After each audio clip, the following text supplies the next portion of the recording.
Imagínense por un momento un planeta entero donde cada habitante padece una enfermedad cutánea brutal. Uf, una imagen bastante fuerte para empezar. Totalmente. Una condición tan grave que, digamos, el simple roce con otra persona resulta en una tortura absoluta. Las heridas están ahí, a flor de piel, completamente infectadas. Claro, y por puro instinto de supervivencia, pues nadie se toca. Exacto.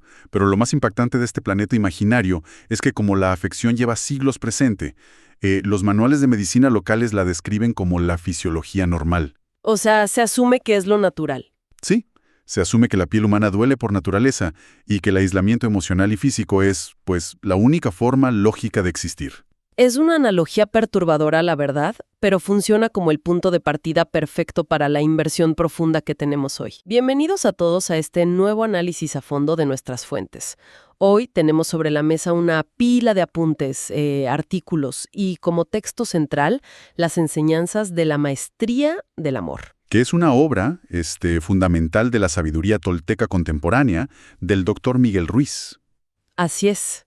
Y antes de entrar de lleno, creo que vale la pena aclarar la postura de nuestra charla de hoy. 100% necesario.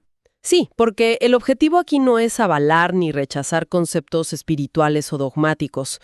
La meta para quienes escuchan es diseccionar con una lente completamente objetiva y analítica las premisas psicológicas y filosóficas que este autor plantea sobre el comportamiento humano. Exactamente. La misión central de este análisis es desentrañar una de las grandes incógnitas humanas, que es por qué las relaciones suelen estar marcadas por un conflicto crónico. Ajá. Y a partir de ahí examinar la ruta específica que proponen estos apuntes para reprogramar la mente. O sea, buscando dar el salto de un sistema operativo basado en el miedo a uno fundamentado en el amor. Bueno, vamos a desempacar esto. Adelante.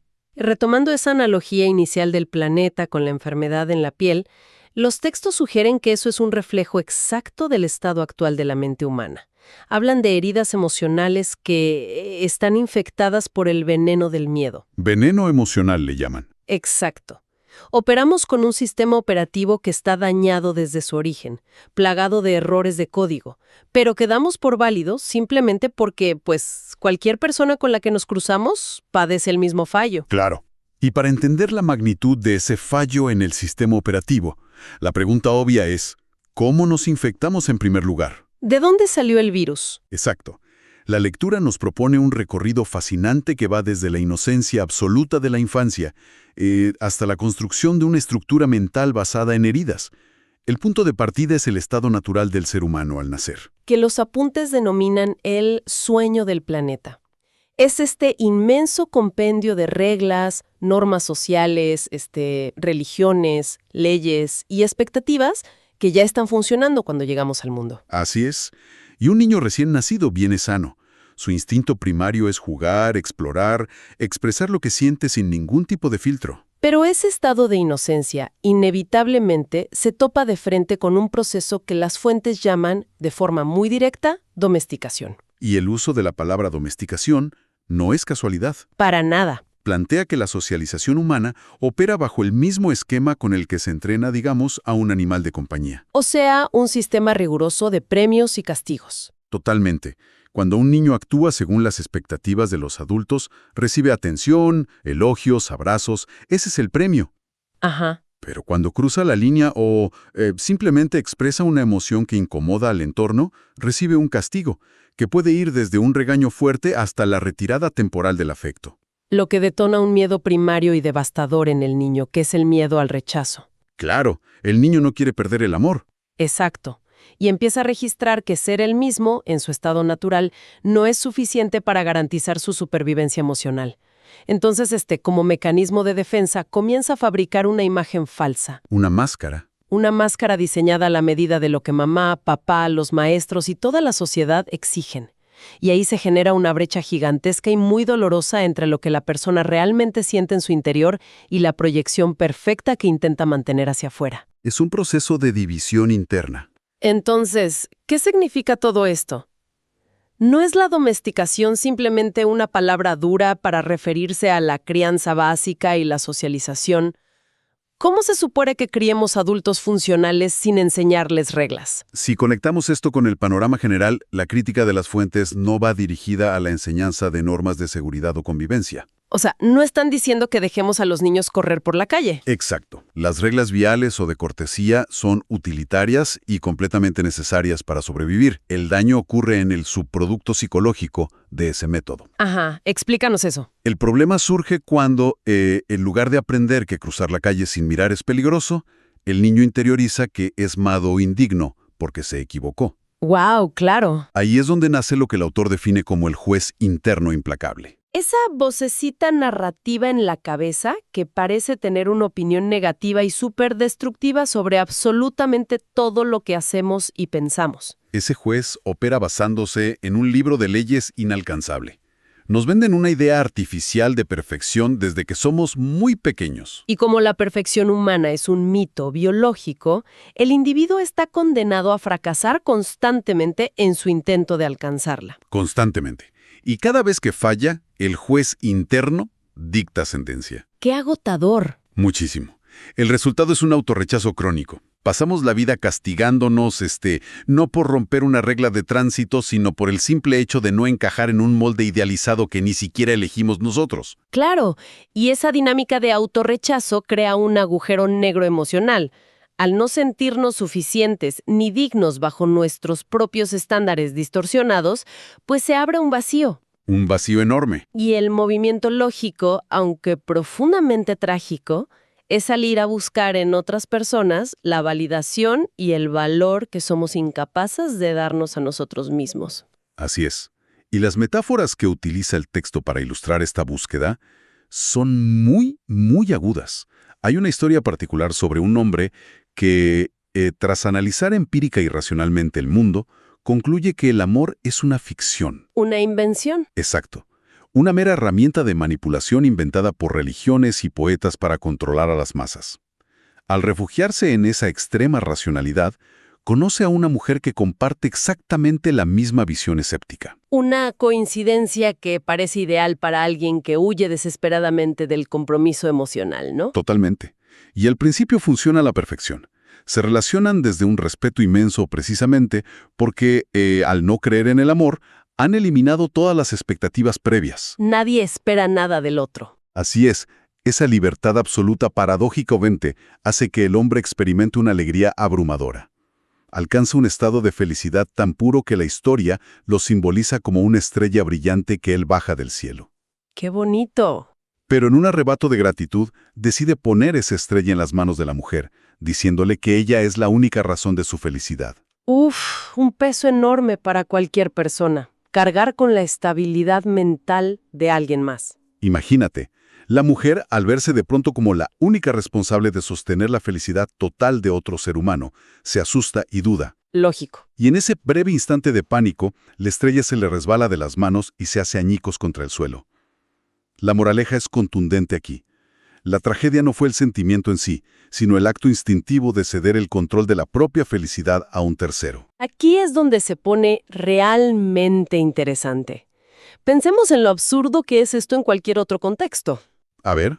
Entregarle tu estado emocional a otra persona es como, no sé, detener a un completo extraño en la calle, darle la única copia que existe de las llaves de tu auto, sentarte en el asiento del pasajero y luego enojarte a gritos porque no te lleva el destino exacto que tú tenías en mente. Es una locura si lo ves así. Es una abdicación absoluta de tu autonomía. Lo fascinante aquí es cómo ese vacío interno nos empuja hacia dinámicas adictivas y manipuladoras. El texto presenta una segunda analogía para explicar la mecánica de esta dependencia. Le llama la cocina mágica. Ah, sí, me encanta esta metáfora. Es buenísima. Imagina tener en casa una cocina prodigiosa que genera cantidades ilimitadas de la pizza más exquisita del mundo a cualquier hora. ¡Qué sueño! Si alguien toca a la puerta y te ofrece una sola rebanada de pizza a cambio de que le permitas controlar tus decisiones y tu vida, la respuesta obvia sería cerrarle la puerta riendo. Claro. O sea, la oferta carece de valor porque ya hay abundancia extrema en tu casa. Tienes pizza infinita. Pero el escenario cambia drásticamente si llevas semanas sin probar bocado. Sí. Si el hambre extrema nubla tu juicio, Estarías dispuesto a tolerar humillaciones, a ceder tu libertad y, digamos, a firmar cualquier contrato por esa misma rebanada. Entonces el argumento central es que el corazón humano funciona como esa cocina mágica. Exactamente. La capacidad interna de generar afecto y bienestar es inagotable. Sin embargo, debido a esas heridas de la domesticación que mencionamos antes, clausuramos nuestra propia cocina por miedo a que nos lastimen. Y salimos al mundo famélicos. Famélicos mendigando migajas de atención y llamando a eso amor. Es una dinámica sumamente egoísta, porque en realidad estamos buscando a alguien que nos necesite para, a través de su dependencia, sentir que tenemos algún valor en el mundo. Claro, una vez que se establece que buscar la salvación emocional en el otro es una trampa, el análisis traza una línea divisoria muy clara. Plantea que las relaciones operan en uno de dos canales posibles. El camino del miedo o el camino del amor. Exacto. Y las características de cada uno exponen los engranajes de por qué tantas interacciones fracasan estrepitosamente todos los días. Las diferencias abordan la raíz misma de nuestras motivaciones. El camino del miedo, por ejemplo, es un terreno minado de obligaciones. Ajá. Las interacciones se basan en un sistema de deudas, culpas y cobros emocionales. Está lleno de expectativas silenciosas y condiciones muy rígidas. O sea, el clásico de te acepto siempre y cuando te comportes según mi guión. Uf, qué tóxico. Y un punto muy sutil pero poderoso que mencionan los apuntes es el papel de la lástima en este camino. La lástima. Sí, sentir lástima por una pareja o un amigo no es un acto de compasión superior. En el fondo, es una tremenda falta de respeto. Porque la lástima lleva implícita la creencia arrogante de que la otra persona es, digamos, fundamentalmente incompetente para manejar su propia existencia. Exacto. La estás haciendo menos. Claro. Y el camino del amor, en contraste, se caracteriza por la ausencia total de resistencia. No hay condiciones previas ni intentos de moldeado. Todo fluye. Sí, se fundamenta en el respeto irrestricto y en que cada individuo asume el 100% de la responsabilidad sobre su propia vida. Y para ilustrar lo que sería una dinámica verdaderamente sana, el autor utiliza la metáfora de un perro. Otra gran metáfora. Es una relación donde aprecias la naturaleza de la otra parte sin intentar alterarla. O sea, amas a un perro simplemente por ser un perro. Tal cual. Disfruta su compañía, celebra su energía, pero jamás te frustras intentando enseñarle a maullar o exigiéndole que actúe con la independencia de un gato. La aceptación de su esencia es absoluta. A ver. Dime. Hagamos una pausa obligada aquí. Voy a ser de abogado del diablo. A ver. Si aplicamos la metáfora del pegro a una relación humana, ¿significa esto que debemos soportar malos tratos o negligencia simplemente para dejar que el perro sea un perro? Esto plantea una pregunta importante, porque la distorsión de ese concepto es súper peligrosa en la práctica. Mucha gente lo usa de excusa. Sí, y los textos son muy agudos al respecto.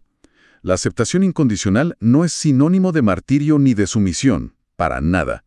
El enfoque no está en aguantar abusos, sino en aplicar una honestidad brutal durante el proceso de elección. Claro, tú eliges con quién estar. Eres libre de decidir qué tipo de compañía quieres en tu vida. Si tú necesitas la tranquilidad, la independencia y el misterio de un gato, y eliges conscientemente convivir con un perro súper ruidoso, el problema radica en ti. La falta de responsabilidad está en quejarte amargamente todos los días del ladrido. Totalmente. El amor incondicional significa que, si descubres que alguien tiene una naturaleza o unos valores que chocan frontalmente con los tuyos, respetas su derecho a ser exactamente como es. Ajá. Pero también respetas tu propio bienestar lo suficiente como para marcharte. Lo dejas ir. El acto egoísta, y fundamentado puramente en el miedo, es intentar someter, manipular y reprogramar la esencia de esa persona para que encaje a la fuerza en tus expectativas. Entendido. Pero esto nos lleva a un misterio todavía mayor. Si la clave de la tranquilidad está en evidente, algo tan instintivo y pacífico como aceptar la naturaleza de las cosas, ¿por qué nuestra especie es tan experta en convertir las relaciones en un campo de batalla psicológico? Bueno, la respuesta se encuentra en nuestra propia arquitectura evolutiva. A ver, explícanos. A diferencia del resto de los animales, operamos con una mente racional hiperdesarrollada. Y esa mente tiene una tendencia destructiva a secuestrar las necesidades biológicas básicas del cuerpo humano. Secuestrar. Sí, contaminándolas sistemáticamente con juicios, reglas arbitrarias y un sentido constante de carencia. Claro, porque el cuerpo humano, por sí solo, es una máquina bastante pragmática y equilibrada. Sus necesidades son pocas y directas. O sea, alimento, agua, descanso, refugio y sexo. Sí, lo básico. Cuando tiene hambre, come. Una vez satisfecho, el instinto se apaga y el cuerpo entra en reposo. Sin embargo, la mente entra en escena y transforma una necesidad fisiológica simple en una exigencia psicológica interminable. Exactamente. La mente no dice, el cuerpo requiere nutrientes para funcionar. No, la mente dice, necesito consumir todo esto ahora mismo para anestesiar la ansiedad de mi jornada laboral o para castigarme por no ser perfecto. Y el texto detalla cómo la mente distorsiona incluso las funciones más naturales y puras, y señala al sexo como el ejemplo definitivo de este secuestro. Es el gran tabú, ¿no? Totalmente. Biológicamente hablando, es un proceso natural, vital y libre de conflictos. No obstante, la estructura mental, cargada con todas las reglas pesadas de la domesticación que vimos al principio, lo convierte en lo que los apuntes describen como el mayor demonio de nuestro infierno emocional. ¡Wow! Se envuelve una función corporal que debería ser de pura conexión, en gruesas capas de vergüenza moral, temor al juicio social y una profunda y paralizante inseguridad estética. Es como tener a un administrador de redes sociales hipercrítico instalado permanentemente en la corteza cerebral. Jaja, me encanta esa comparación. Imagina que el cuerpo simplemente quiere disfrutar de un momento físico. Pero antes de permitirte experimentar la sensación, este administrador interno toma el impulso y lo pasa por 20 filtros de censura. Uf, sí, el filtro de ¿qué pensará la sociedad? El filtro de mi cuerpo no se ve como en las revistas. El filtro de la culpa por disfrutar. Exacto. Y al final de la línea de montaje mental, la experiencia original y pura queda completamente desfigurada y arruinada. Es tristísimo. Y la razón mecánica por la que la mente opera como ese administrador implacable es que sufre de una severa crisis de identidad. ¿Cómo es eso? A lo largo de los años, la mente humana ha llegado a convencerse erróneamente de que ella es el cuerpo. Ah, se fusionan. Sí, al fusionarse de esa manera ilusoria, utiliza todo el catálogo de reglas inalcanzables que aprendió en la infancia para auditar la forma física. Constantemente. En lugar de admirar y agradecer la eficiencia biológica del organismo que la hospeda, lo somete a juicios constantes sobre su apariencia o sus instintos. Y esta es la principal fuente del sufrimiento. Entonces, si ya identificamos la patología, que es esta mente fracturada por la domesticación, atrapada en exigencias ilusorias y juicios despiadados, la siguiente fase lógica de nuestra charla es explorar el tratamiento. ¿Cómo proponen estas fuentes intervenir el cuerpo emocional para curar esas heridas supurantes y abandonar por fin este estado de fricción crónico? Pues la metodología que exponen las fuentes se estructura de manera muy práctica. Casi como, digamos, una cirugía emocional de 3 etapas. Ok, a ver, ¿la primera? El primer instrumento en la mesa de operaciones es la verdad, que funciona literalmente como el bisturí. Su propósito es abrir la herida infectada para exponer una realidad profundamente incómoda. ¿Cuál es? Que la mayor parte del sufrimiento diario proviene de mentiras internas que hemos decidido aceptar como realidades absolutas. Y para usar este bisturí correctamente, el autor plantea 3 reglas radicales de escepticismo. ¿Qué son? No me creas a mí, no te creas a ti mismo y no creas a nadie más. Exacto. Detengámonos en no te creas a ti mismo. Esa frase en particular rompe todos los esquemas. O sea, rompe la ilusión cotidiana de que nuestros propios pensamientos son hechos comprobables. Es un golpe al ego. Desafiar a esa voz interna y autoritaria que afirma constantemente no soy capaz, voy a fracasar o nadie me valora, requiere un esfuerzo monumental. Porque llevamos toda una vida asumiendo que esa voz en nuestra cabeza representa nuestra verdadera y única esencia. Claro. ¿Y cuál es el segundo paso? El segundo paso del procedimiento es el perdón, cuyo rol es estrictamente el de un agente limpiador. Extrae el veneno acumulado en la herida abierta. Limpia la zona. Sí, y aquí los apuntes hacen una aclaración vital para no caer en trampas conceptuales, porque el perdón rara vez se entiende correctamente. La gente suele pensar que es justificar al otro. Exacto. Y no se trata de justificar, minimizar o validar el daño que otra persona infligió intencionalmente. Es un mecanismo de supervivencia pura y dura para quien fue herido. Es una muestra de compasión profunda hacia uno mismo, con el único fin de frenar el consumo diario del resentimiento. Perdonar en este contexto es como cancelar la suscripción a un boletín de correo electrónico súper tóxico. No lo cancelas porque te caga bien el remitente. Lo cancelas simplemente porque ya no quieres recibir su basura en tu bandeja de entrada todos los días. Es la mejor forma de explicarlo. No haces clic en el botón de cancelar suscripción porque apruebas la basura que escribe. Lo cancelas por el simple y pragmático hecho de que estás agotado de que sus mensajes ocupen espacio, tiempo y energía en tu bandeja de entrada mental. Simplemente decides recuperar el control de tu atención. Exactamente. Y una vez que la herida está expuesta y desinfectada de rencores, la etapa final de esta intervención es aplicar la medicina. ¿Y cuál es esa medicina? Es la encargada de acelerar la cicatrización definitiva. Y esa medicina es el amor propio. Que suena a frase de taza de café, pero es más profundo, ¿no? Mucho más. El enfoque propuesto va mucho más allá de simplemente decirse un par de afirmaciones positivas frente al espejo por las mañanas.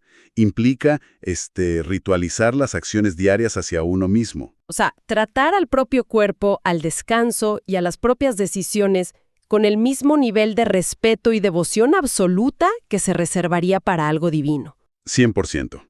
Quien logra establecer ese estándar inquebrantable de reverencia interna, por pura lógica, se vuelve estructuralmente incapaz de tolerar que el mundo exterior le ofrezca menos que eso. ¿Qué recorrido tan denso y revelador hemos trazado con esta pila de notas? Para recapitular rápidamente porque es mucha información. Sí, bastante. Hemos diseccionado cómo los procesos invisibles de socialización temprana generan grietas emocionales gigantescas. Cómo, en el intento desesperado de ignorar ese dolor interno, le entregamos el control a otros, como en la trágica historia de la estrella. O aceptabas intercambios tóxicos en lugar de reconocer la abundancia natural de nuestra propia cocina mágica. Exacto. Y finalmente, que el único antídoto duradero exige utilizar el bisturí frío de la verdad, limpiar el espacio mental con el perdón estratégico y sellarlo todo con un respeto radical hacia la propia persona. Y para cerrar esta exploración con una nota que invite a la reflexión, las fuentes nos dejan una última provocación intelectual. A ver, cuéntanos. Es un concepto que intenta ir más allá de los dilemas de la mente o las necesidades del cuerpo, centrándose en lo que el texto denomina la fuerza de la vida. Suena místico. Para anclar esta idea abstracta, recurre a un mito hindú fascinante. La leyenda antigua cuenta que, en el origen de todo, el creador, Brahma, experimentaba una profunda soledad en la vastedad del universo. Ajá. Y para remediarlo, dio vida a Maya, la deidad responsable de la ilusión. Ella le propuso un remedio lúdico para combatir ese aburrimiento cósmico. Tomó a Brahma, lo fragmentó en miles de millones de pequeñas chispas luminosas y ocultó cada fragmento cuidadosamente dentro de cada ser humano. O sea, el creador literalmente destrozándose a sí mismo para poder participar en su propio juego. Las reglas del juego, según lo dictado por Maya, consistían en provocar una amnesia total en todas esas chispas para que olvidaran de inmediato su origen. Convirtiendo la existencia entera en un monumental juego de las escondidas. Exactamente. La premisa que deja el autor es que la verdadera identidad de cualquier persona no es esa mente saturada de miedos y neurosis, ni la estructura física que inevitablemente envejece, sino esa pura y latente fuerza vital, experimentando la realidad a través del camuflaje temporal de la ilusión. Y si adoptamos esa premisa, aunque sea como un mero experimento mental para reflexionar en los próximos días, para quienes nos escuchan, las implicaciones prácticas en la vida diaria son enormes. Gigantescas. Porque si resulta que no somos el compendio de nuestros errores, ni la suma de nuestros juicios, sino la misma fuerza vital operando de incógnito, ¿qué impacto tendría eso en nuestra rutina por la mañana? Pensemos en eso. Pensemos en el conductor imprudente que nos corta el paso agresivamente en la avenida o en esa conversación tan frustrante con una pareja o compañero de trabajo. ¿Cómo cambia nuestra reacción inmediata si, por un solo segundo, imaginemos que esa persona enfrente es simplemente nosotros mismos, operando bajo otra máscara, atrapados en el mismo intento ruidoso y confuso de recordar quiénes somos? Esa perspectiva desarma casi cualquier conflicto instintivo. 100%. Nos obliga a dar un paso atrás, a mirar más allá del comportamiento superficial y defensivo del otro, y a reconocer el origen y la confusión compartida detrás de todos esos síntomas. Lo que nos lleva de vuelta al oscuro escenario del planeta imaginario con el que arrancamos esta charla. El planeta de las heridas. Exacto.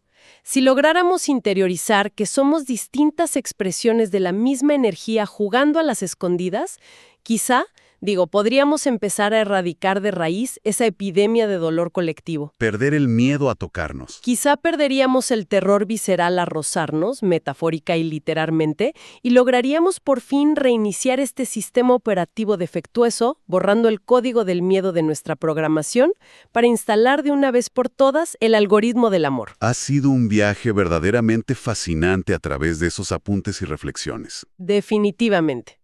Nos llevamos una enorme cantidad de material para masticar y cuestionar a lo largo de esta semana. Muchas gracias por acompañarnos en esta inmersión profunda. ¡Hasta la próxima!